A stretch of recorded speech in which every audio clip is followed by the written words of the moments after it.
as I started to write songs with a bunch of other people, I started to get cuts. Jason Aldean cut a song of mine. Uh, Scotty McCreery cut a song of mine, and I started to hear these songs on the radio, and I was like, man, what would it feel like to have my voice on the radio? And that's kind of when the bug got put in me to try to really actively search out a record deal and put some music out myself. And now looking back at it, I've been doing this for a decade, and it's just been a whirlwind. Speaking of searching songs out, I was searching high and low for A Piece of Wood. I couldn't find it on Apple Music. I couldn't find it on Spotify. So for people who don't know, it's a great story behind that being the song that you and your dad first wrote together. Yeah, man. I think I was like 6 or 7 years old, and we wrote a song about building a guitar. And even to this day, I think my dad's got some home videos of us singing that. But man, we've definitely come a long way since A Piece of Wood. It didn't end up being a number one for you, but it's not number one. It'll be on the greatest hits, though. In a couple of years. Because I did actually find audio of you and your dad singing it it was some kind of an event of some kind. And yeah. You busted out the guitar, and he was sitting there very excited. The look on his face is great because he's like, "Are you really going to do this right now?" Oh, dude. Yeah, that was hilarious. I'm just so glad that my dad filmed all that stuff, because without it, there would be no way anyone would ever know what it was or where it came from. So yeah, I feel like you're constantly writing songs, like to the point where when this pandemic thing first started, I remember a couple of months in, there was a story that you had written like 35 or 40 songs already. Are you always writing songs? Yeah, I mean, if you look at my cell phone in my notes section, it's just thousands of titles and ideas and starts to songs or start to choruses. And if you pull up my voice notes, there's a bunch of melodies in there. Just, I don't know, man, my brain, like, it's a blessing and a curse to be a songwriter, because it's honestly tough to have a conversation with someone without hearing someone say a quote, and you're just, all you want to do is type it in your phone. My wife has to get on me sometimes. She's like, hey, we can have a normal conversation without you thinking about turning it into a song. But I think that's how songwriter brain works. And when I have something to say, I get people on board, and we try to say it together. It's just one of the unique ways that I communicate, in life is through song form. And some things that I can't say, out loud, I can say them in a song. And it's kind of where I just find my peace and joy is just writing music. So given how many you've written, there's got to be one or two where they came to you in the strangest of places. I mean, Keith Urban talks about writing the song come to him while he's driving or while he's in the shower. Have there been some weird ones for you? Yeah, there's a song that's going on side B of this project that'll come out later this year. That's called Your Mama's Front Door. And I grew up basically with my wife, and we've known each other since we were in first grade. And when I started to go over to her house and hang out with her, I was like 14 or 15 years old. And the other day I went and dropped my youngest off so Lauren's mom could watch her. And I noticed that there's been so many versions of myself that have walked through this front door. I was a 15-year-old kid wanting to date this girl.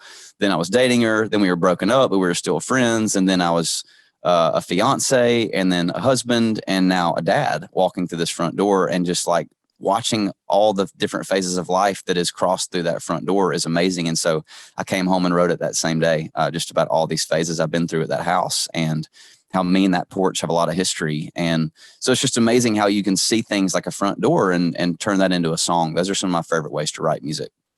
Are you possessive at all about songs that you write and that don't end up on albums? I mean, having written so many, they're not all going to end up on an album. So do you feel like you store those away a little bit, or do you allow those to go to other people? I'm a big believer that songs are going to find their home organically, and a lot of the time I think people think that when I don't record a song that it wasn't good enough for the record. And, there's some songs that just aren't good enough for anybody. Like there's some real garbage in there if you dig deep enough. But there's certain songs that just don't fit the vibe of the record that I thought were incredible, that I'm so down for other artist friends of mine to listen to. And if they make their record, then that just meant that's where that song was supposed to go. So just a big believer that songs do find their homes eventually. So the new album, Country Again, side A, which, teaser, there's going to be a side B at some point. I love the sound of this album. It's very similar to some of the stuff you've done. It's very Thomas Rhett, but I'm curious because it's your fifth album. Going back to Thomas Rhett, who started, and Thomas Rhett on the first album, what's the biggest difference between he and Thomas Rhett on this album? I mean, I think I've lived a lot of life. I think I've learned a lot of really valuable lessons in getting married and becoming a dad, and playing some really bad shows and playing some really good shows, and writing some terrible songs and writing some good songs. And so I think like this record is as close to record one as I could get, but I just feel like I've grown so much as a songwriter since then that it felt good to kind of get back to the organic way of just writing with a guitar and getting in the studio with a band and letting the band be creative. And I think this is one of the most organic records I've made in a very long time. So I know you love to experiment a little bit with at least one or two tracks on each album that you do. And, I think of like VHS, which was kind of a bit of a departure from the country side of things. And Country Gold was great on the Life Changes album. So which track on this album is one of those? I would say either Put It on Ice or You Heard are a pretty big departure. And You Heard is definitely more in the folk Americana type arrangement. Sorry, I've got bad allergies. But I think Put It on Ice was one of those ones that started out almost basically as like a hip hop track. And sorry. And then we got in the studio and kind of morphed it into a sound that we thought would really fit this album. We also got Hardy to feature on that track too. So I would say both of those songs were kind of very, very experimental early on, but somehow we managed to kind of rope them back in to kind of fit the theme of this record. And I would just say thematically on this whole record, it's the most cohesive album I've ever made. Like you said, on the last record, going from VHS into like That Old Truck was a very different departure, and on this one, I wanted to have a theme for the first time in a very long time. And so you'll hear pedal steel and fiddle and dobro across this whole album. And it's just instruments that I haven't used in a while that kind of made this very fresh for me. I love it. So the first four albums, you get 16 number ones. You got another number one with What's Your Country Song. That would be described as success. I mean, that is commercial success in this industry. How do you define success? Man, I think it changes a lot. It used to be the size of venue that I could sell out that would define success for me. I think today, as a 31-year-old man, I would define success as if I can write songs that are extremely authentic and genuine and they're successful, there is no greater success than that.